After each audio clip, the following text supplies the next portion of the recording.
Listen man, I don't need to introduce a company like Treasure. You already know what to expect from their catalog of gorgeous and frantic action games. Though at the time in 1997, they've been making games for about 5 years with a strict focus on consoles. Their friends at Sega always had the thought that they were limiting their potential as their expertise on short but brutal action games would work best at arcades. They were initially hesitant, and for good reason. Arcades were still popping off during that time, but all the breadwinners were variations of fighting games or big attraction machines like Air Combat or Sega's own House of the Dead. In their eyes, side-scrollers, beat-em-ups, and STGs were a dying breed at arcades. But there was one man by the name of Hiroshi Iuchi who was adamant that they could deliver a large-scale arcade project and turn a profit. He cut his teeth working on previous Sega and Treasure titles, so it was easier for him to pitch his idea of a shooter that would stand out from the rest. Tired of the near decade-long stretch of Toa Plan-style bombing and item-relying shmups, instead giving full control to the player without the restraint of an upgrade path or custom loadouts. Sega's own STD hardware was backing them up, allowing for a two-pronged approach of an arcade and home release. The stage was set for their shmup debut, and what they delivered wiped the floor with everything else.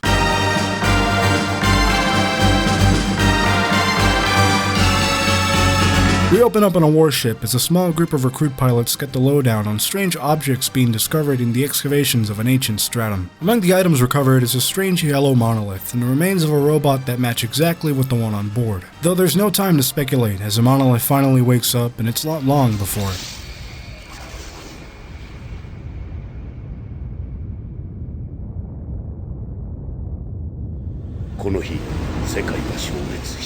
So yeah, no pressure and good luck on the fight. Before we fight through the apocalypse though, I think we should get familiar with our weapon types as your ship has you covered from all angles. You have your traditional forward fire with the option for an inverse spread, homing shots based on proximity and direct targeting, bombs that are sent in a perpendicular line with the option for direct laser targeting that lock on in a smaller radius. And last but not least, the Radiant Sword that lets you do a full 360 cut that can shield you from enemies if timed right. Slash enough pink shots with it and you can blow your load with a near full screen slash. And you can also wiggle it like a little peepee if you hold it down.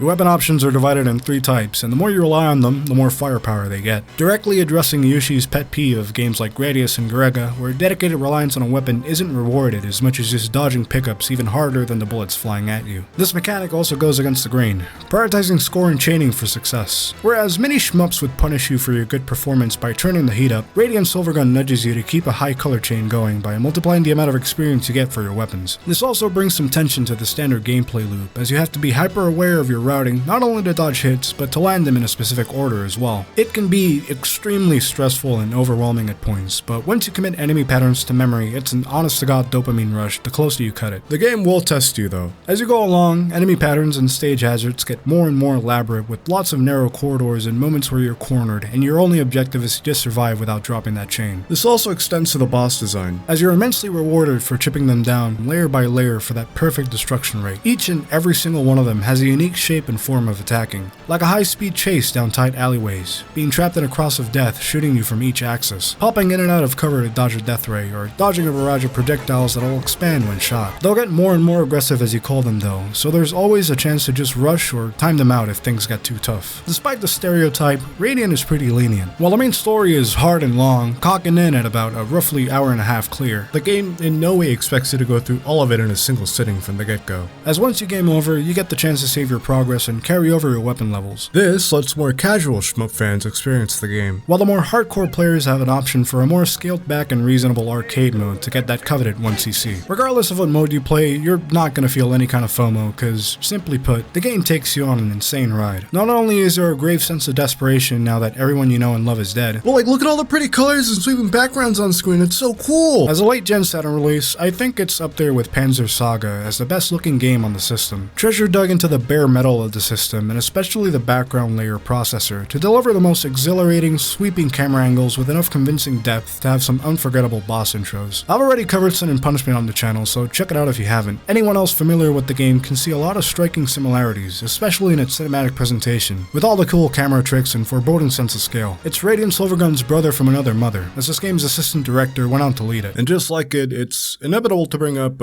yeah, Ava really rubbed off in this game. From the giant diamond-shaped demigod to the intro blurbs going from be attitude for gains to be praying, be praying, be praying.